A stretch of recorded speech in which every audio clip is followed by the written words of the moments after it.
குளத்தூருக்கு வந்தால ஒரு எனர்ஜி வந்துடும்.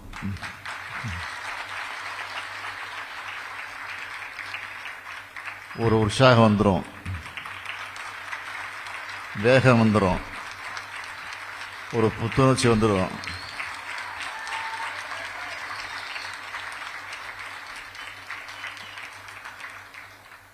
அது எனக்கு மட்டுமல்ல, உங்களுக்கும் நல்லா தெரியும்.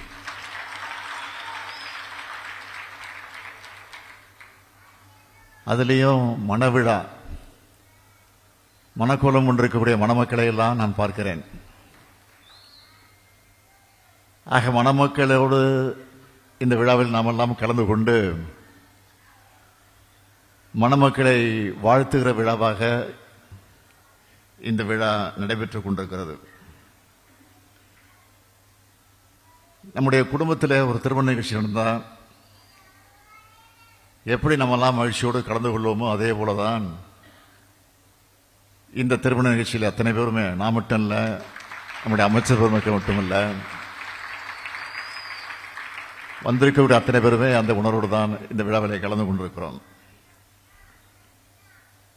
யாராவது குளத்தூர்னு பேர் சொன்னாவே அது சாதனை,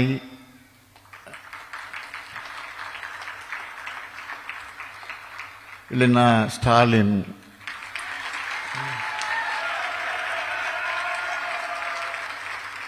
என்று ஞாபகத்துக்கு வரக்கூடிய அளவுக்கு இந்த தொகுதியில் நான் 2 கலந்திருக்கிறேன் என்பது உங்களுக்கெல்லாம் நன்றாக தெரியும்.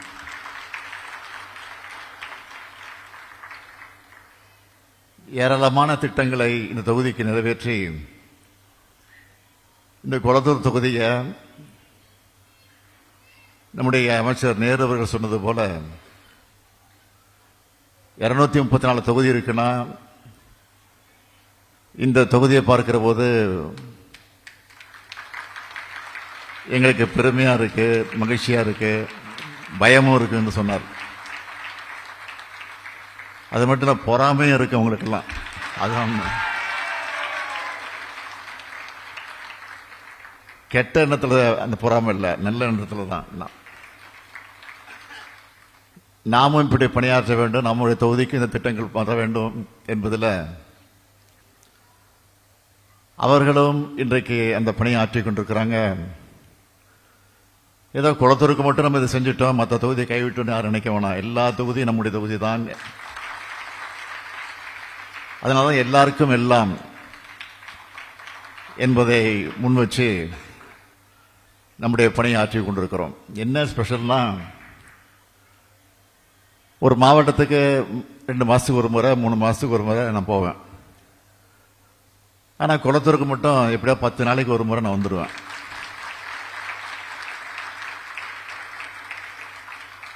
வரலன்னு கொஞ்சம் இருந்துட்டா, இல்லை ஒரு நாளைக்கு ரெஸ்ட் எடுக்கலாம்னு நினைச்சிட்டா சேகர்பாபு விட மாட்டார். என்ன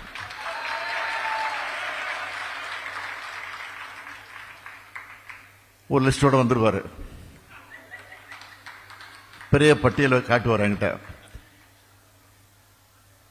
அவர் வர்றதுக்கு முன்னாடி செல்போனில் வாட்ஸ்அப்பில் ஒரு பட்டியல் அனுப்பிச்சிடுவார் முதல்ல.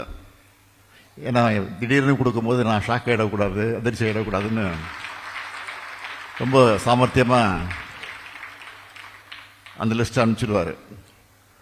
அதில் ஒரு 10 பேராவது 10 பட்டியலாவது இருக்கும் நிச்சயமாக. 2 அடிக்கல் நாட்டு விழா இருக்கும், 2 திறப்பு விழா இருக்கும், கட்சி நிகழ்ச்சி தான் 2 இருக்கும். இப்படி ஒரு பட்டியல் போட்டு 2 கொடுத்துருவார். அப்படி கொடுத்தாதான், கொடுத்து அந்த நிகழ்ச்சிக்கு நான் வந்தாதான் எனக்கும் அதில் ஒரு திருப்தி ஏற்படும்.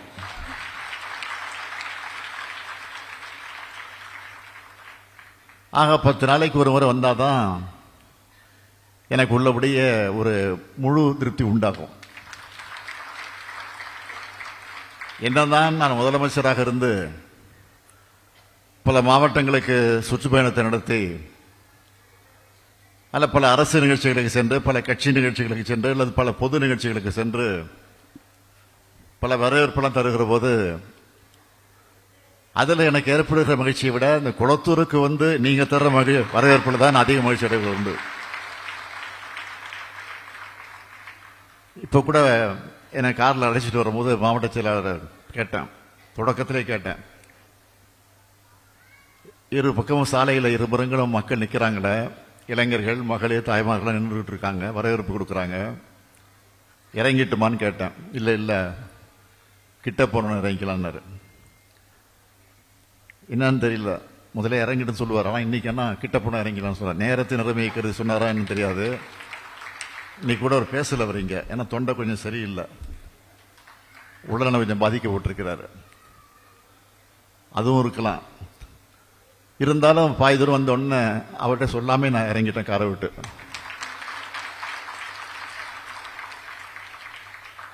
அது என்னால கட்டுப்படுத்த முடியல. உங்களை பார்க்கிற போது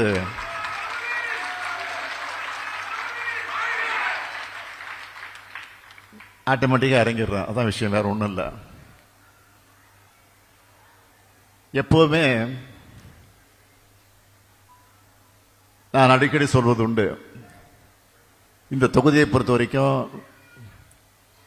ஏதோ முதலமைச்சராக இல்லை, சட்டமன்ற உறுப்பினராக மட்டும் இல்லை, ஏற்கனவே இருந்த எதிர்க்கட்சி தலைவராக மட்டும் இல்லை, ஏற்கனவே இருந்த மேயராக மட்டும் இல்லை, எப்பொழுதும் உங்கள் வீட்டு பிள்ளையாக, உங்கள் செல்ல பிள்ளையாக, குறிப்பா சொல்லணும்னா ஒரு நல்ல பிள்ளையாக இருக்க வேண்டும் என்பதில் நான் மகிழ்ச்சி உண்டு. அப்படித்தான் இருக்கிறேன் என்று நான் நம்புகிறேன். நீங்களும் அந்த நம்பிக்கையோடு இருப்பீங்கன்னு எனக்கு அந்த எண்ணம் உண்டு. இங்கே இந்த தொகுதியில் நாம் ஏற்படுத்தியிருக்கக்கூடிய திட்டங்களை பார்க்கிற போது இது திராவிட மாடல் ஆட்சியினுடைய திட்டம் என்று இன்றைக்கு மட்டுமல்ல என்றைக்கும் அது மக்களிடத்தில் பேசக்கூடிய, மக்களிடத்தில் பதியக்கூடிய அளவுக்கு பல திட்டங்களை நாம் இந்த தொகுதிக்கு ஆற்றியிருக்கிறோம். எடுத்துக்காட்டுக்கு சொல்லணும்னா, கொரோனா ஏற்பட்ட போது அப்ப நம்ம எதிர்க்கட்சியில் இருந்தோம்.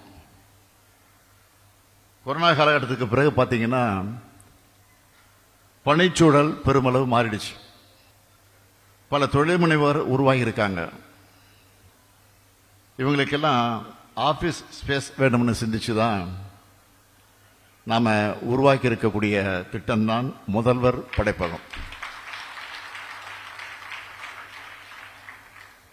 அடுத்து இந்த குளத்தூர் தொகுதிக்கு மட்டுமல்ல, சுற்றி இருக்கக்கூடிய பல்வேறு தொகுதிகள், புழலை பார்க்கிறோம், மாதவரத்தை பார்க்கிறோம், வடசென்னையில் இருக்கக்கூடிய பல தொகுதிகளை பார்க்கிறோம். இன்னைக்கு ஜிஹெச் எடுத்துக்கிட்டா, ராஜீவ்காந்தி ஹாஸ்பிட்டல் எடுத்துக்கிட்டா, அடுத்த மாதிரி ஸ்டான்லி ஹாஸ்பிட்டல் எடுத்துக்கிட்டா, அங்கெல்லாம் கூட்டம் நிரம்பி வழியுது. அதனால அந்த கூட்டத்தை ஓரளவுக்கு குறைக்கணும் என்பதற்காக இங்கே ஏற்கனவே செயல்பட்டு கொண்டிருந்த பெரியார் நகர் மருத்துவமனை அதை தரத்தை உயர்த்தணும், எளிதில் அணுகக்கூடிய அளவில் மருத்துவம் கிடைக்கணும்னு திட்டமிட்டு ஒரு பெரிய மருத்துவமனையை உருவாக்கி ஸ்டான்லியை விட, ராஜீவ்காந்தி மருத்துவமனையை விட கிண்டியில் அமைந்திருக்கக்கூடிய அரசு மருத்துவமனை விட சிறப்பான மருத்துவமனையில் ஒன்றாக இன்றைக்கு நம்முடைய பெரியார் மருத்துவமனை விளங்கி கொண்டிருக்கிறது. அடுத்து குளத்தூர்னாவே வண்ண மீன்கள் தான் நமக்கு நினைப்பு வரும். நம்ம எதிர்க்கட்சியா இருந்தப்போ வாக்காளர்களை சந்திக்க வந்த நேரத்தில் அந்த வண்ண மீன் தொழில் செய்து கொண்டிருந்த அந்த தோழர்கள், தாய்மார்கள், அந்த குடும்பத்தை சேர்ந்தவர்கள் எல்லாம் இதுக்கு எப்படியாவது ஒரு விடிவு காலத்தை ஏற்படுத்தணும், இதற்கு வசதி செய்து தரணும், எங்களுக்கு ஒரு பெரிய கடையை கட்டித்தரணும், அங்காடி கட்டித்தரணும்னு ஒரு கோரிக்கை வச்சாங்க. அதில் பல சட்ட சிக்கல்கள்லாம் இருந்துச்சு. அந்த சட்ட சிக்கல்கள் எல்லாம் நம்முடைய சேகர்பாபு அவர்கள் முன்னின்று, ஏதோ ஒரு டிபார்ட்மெண்ட் மட்டும் இல்லை, பல டிபார்ட்மெண்ட் உண்டு. ஹவுசிங் போர்டு உண்டு, மீன்வளத்துறை உண்டு, சிஎம்டி உண்டு, மாநகராட்சி உண்டு, இப்படி பல துறைகள் உண்டு. எல்லா துறைகளோடும் கலந்து பேசி அதை ஒழுங்குபடுத்தி முறைப்படுத்தி இன்றைக்கு வண்ண மீன்களை வாங்க வரக்கூடியவர்களுக்கும் எல்லா வசதிகளும் உருவாக்கி இருக்கக்கூடிய ஒரு மிகப்பெரிய, வெளிநாட்டில் கூட இப்படி ஒரு மையம் இருக்குமா என்று சந்தேகப்படக்கூடியவர்களுக்கு அந்த வர்த்தக மையத்தை நாம் உருவாக்கி இருக்கிறோம். அடுத்து இங்கே இருக்கக்கூடிய விளையாட்டு வீரர்கள், அவர்களை ஊக்குவிக்க மினி ஸ்டேடியங்களை கட்டியிருக்கிறோம். தலைப்புச் செய்தியெல்லாம் சொல்லணும்னா, குளத்தூரில் இருக்கக்கூடிய ஏராளமான பெண்கள், இளைஞர்கள், அவர்களுக்கு எப்படியாவது வேலை வாய்ப்பை எளிய வகையில் ஏற்படுத்தி தர வேண்டும் என்பதற்காக அரசு வேலைன்னா அதுக்கு சில விதிமுறைகள் எல்லாம் இருக்கு. ஆக உடனடியாக கிடைச்சிடாது, காத்திருக்கணும். ஏற்கனவே வேலைவாய்ப்பு அலுவலகத்தில் பல லட்சக்கணக்கான பேர் காத்திருக்கிறாங்க பதிவு செஞ்சுட்டு. அதனால தான் தனிப்பட்ட முறையில் அனிதா அச்சீவர்ஸ் அகாடமி என்ற ஒரு அமைப்பை ஏற்படுத்தி 10th +1 +2 மாணவர்கள் படிக்கக்கூடிய வகையில் முதல்வர் கல்விச்சோலை என்ற அந்த திட்டத்தை உருவாக்கி இன்றைக்கு இளைஞர்களுக்கு, அந்த மாணவர்களுக்கெல்லாம் வேலை கிடைக்கக்கூடிய ஒரு சூழ்நிலை ஏற்படுத்தி தந்திருக்கிறோம். இப்படி எத்தனையோ திட்டங்களை சொல்லிட்டு போகலாம். நீ பார்க்குறோம், பாலம், மேயர் சிட்டிபாபு பேரில் ஒரு மேம்பாலம், கௌதமபுரத்தில் குடிசை மாற்று வாரிய குடியிருப்பு, முத்துமாரியன் கோயில் குளம், மார்க்கெட் தெரு பெண்கள் மேல்நிலைப்பள்ளி, திருவிக்கா நகர் பேருந்து நிலையம், SRB கோயில் வடக்கு தெருவில் பெருந்தலைவர் காமராஜர் பெயரில் திருமண மண்டபம். அந்த திருமண மண்டபத்துக்கு ஒரு பெரிய வரலாறே உண்டு. நான் முதல்ல எதிர்கட்சியில் இருந்தப்போ, எதிர்கட்சி உறுப்பினராக சட்டமன்ற உறுப்பினர் தேர்ந்தெடுக்கப்பட்டப்போ இன்ஸ்பெக்ஷன் வந்தப்போ முதல் இடத்துல இன்ஸ்பெக்ஷன் பார்த்தது அந்த மண்டபம் தான். அது பெருந்தலைவர் காமராஜர் முதலமைச்சராக இருந்தபோது அது ஒரு சமூக நலக்கூடமாக கட்டப்பட்டிருந்த கட்டடம். கட்டப்பட்ட கட்டடம் தான் தவிர அதுக்கு பாழடைந்து போய் யாரும் பயன்படுத்த முடியாத வகையில் சமூக விரோதிகள் எல்லாம் அதில் புகுந்து அசிங்கப்படுத்தி கொண்டிருந்தது நல்லதாக இருந்துச்சு. ஆக இப்போ வந்தப்போ அங்கே இருந்த மக்கள் எல்லாம் இடத்துல வச்ச கோரிக்கை, இதை எப்படியாவது சுத்தம் செய்து ஒரு நல்ல சமூக நலக்கூடமாக உருவாக்கி தாருங்கன்னு சொன்னாங்க. அது சமூக நலக்கூடமாக அல்ல, ஒரு திருமண மண்டப மாளிகையாக இன்றைக்கு காமராஜர் பெயரில் அது உருவாக்கப்பட்டிருக்கிறது. அதேபோல் பல்லவன் சாலை, ஜவஹர் நகர் 1வது வட்ட சாலையில் ரங்கசாமி தெரு, சீனிவாச நகர்னு பல்வேறு இடங்கள்லாம் விளையாட்டு திடல்களை குளத்தூர் இன்னைக்கு திரும்புகிற பக்கம்லாம் புதிய புதிய கட்டமைப்புகள் உருவாக்கியிருக்கோம். இதனுடைய தொடர்ச்சியாகத்தான் இன்னைக்கு 17,47,00,000 மதிப்பீட்டில் GKM காலனி, அரசு மேல்நிலைப்பள்ளி மற்றும் பெரியார் நகர் அங்காடி ஆகியவற்றுக்கான திட்டப்பணிகளை தொடங்கி வச்சிருக்கிறோம். குளத்தூருக்கு ஒரு பெரிய சிறப்பு உண்டு. நான் பல நேரங்களில் எல்லாத்தையும் சொல்றது உண்டு, எல்லா அமைச்சரிடத்திலும் சொல்றது உண்டு. நீங்க மாநகராட்சி பள்ளி எடுத்துக்கிட்டா குளத்தூர்ல தான் அதிகம், மருத்துவமனை எடுத்துக்கிட்டா குளத்தூர்ல தான் அதிகம், லைப்ரரி, நூல் நிலையங்கள் எடுத்துக்கிட்டா அது குளத்தூர்ல தான் அதிகம். எதை எடுத்தாலும் நம்ம தான் அதிகம். இது திருமண வீடாவா இருக்கு, இல்லைன்னா இன்னொன்னு சொல்லுவேன், அதுலயும் அதிகம், நம்ம தான் அதிகம்.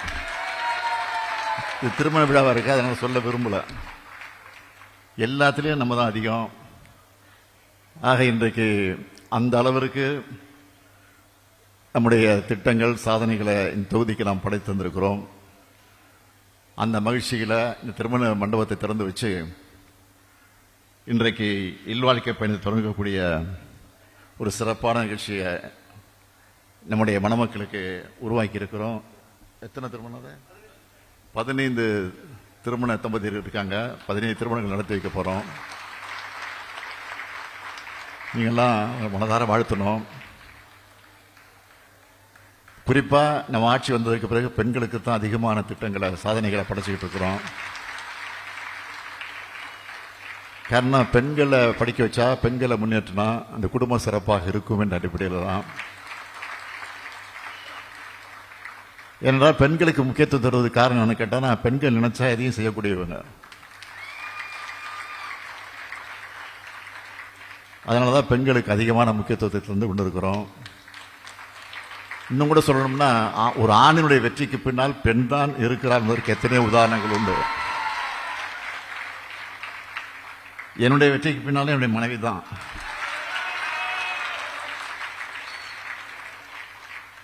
நான் மட்டும் இல்ல, சேகர் பாபா இருந்தாலும் சரி, நேருவாக இருந்தாலும் சரி, இங்க இருக்க நீங்களாக இருந்தாலும் சரி. ஓராண்டு காலம் நான் மிஸ்ஸால இருந்தப்போ என்னுடைய மனைவி கோபித்து கொண்டு ஒரு அப்செட் ஆகி ஏதாவது முடிவு எடுத்திருந்தா என்னால் என்ன ஆயிருக்கும் நினைச்சு பாருங்க. தாங்கி கொண்டு பொறுமையா இருந்து எவ்வளோ கொடுமைகள் எனக்கு வந்த நேரத்தில் தாங்கி கொண்டு என்னை ஊக்கப்படுத்தி உற்சாகப்படுத்திய காரணத்தினால தான் இன்னைக்கு இந்த நிலைக்கு நான் வந்திருக்கிறேன். அதே மாதிரி தான் ஒவ்வொருத்தரும். அதனால தான் மணமக்களை நான் கேட்டுக்கொள்ள விரும்புவது, மணமகனத்தில் நான் பணிவோடு கேட்டுக்கொள்ள விரும்புவது, பொண்டாட்டி சொன்னா கேட்டுக்கணும் என்ற அந்த நிலையில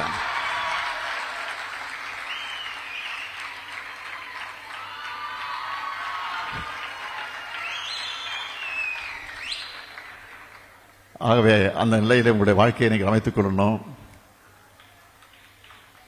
இன்னும் கொஞ்ச நேரத்தில் மனவிழா நடத்தி வைக்க போறேன். நடத்தி வைக்க இருக்கக்கூடிய மணமக்களை நான் அன்போடு கேட்டுக்கொள்ள விரும்புவது,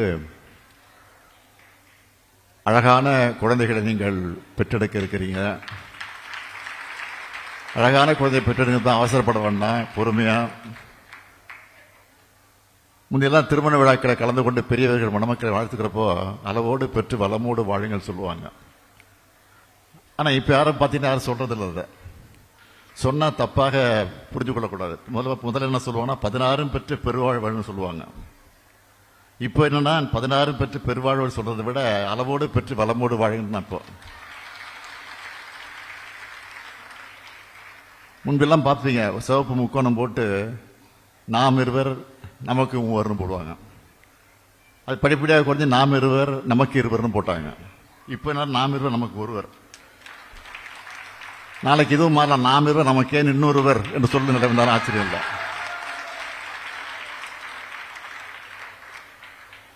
16 பெற்று பெருவாழ்ன்னு சொன்னாங்கன்னு சொன்னோம்னா 16 குழந்தைகள் அல்ல, 16 பெற்று பெருவாழ்ன்னு ஏன் சொல்றது இல்லைன்னா தப்பா மணமக்கள் புரிஞ்சுக்கிட கூடாது. கியாப்பு விஸ்வநாதன் அவர்கள் அவர் ஒரு முறை சொன்னார், 16 பெற்று பெருவாழ்வுன்னு சொன்னா 16 செல்வங்கள்.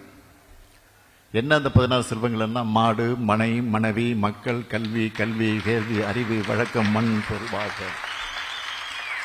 போகம், பொருள், இதுதான் 16 செல்வங்கள். ஆக அந்த 16 செல்வங்களை பெற்று மணமக்கள் சிறப்போடு வாழ வேண்டும். உங்களுக்கு பிறக்கிற குழந்தைகளுக்கு அழகான தமிழ் பெயர்களை சூட்டுங்கள் என்று நம்முடைய மணமக்களை அன்போடு கேட்டுக்கொண்டு, புரட்சி கவிஞர் பாவேந்தர் பாரதிதாசன் எடுத்துச் சொல்லி இருக்கக்கூடிய வீட்டிற்கு விளக்காய் நாட்டிற்கு தொண்டர்களாய் வாழுங்கள், வாழுங்கள், வாழுங்கள், வாழுங்கள் வாழ்க்கை விடைபெறுகிறேன். நன்றி, வணக்கம்.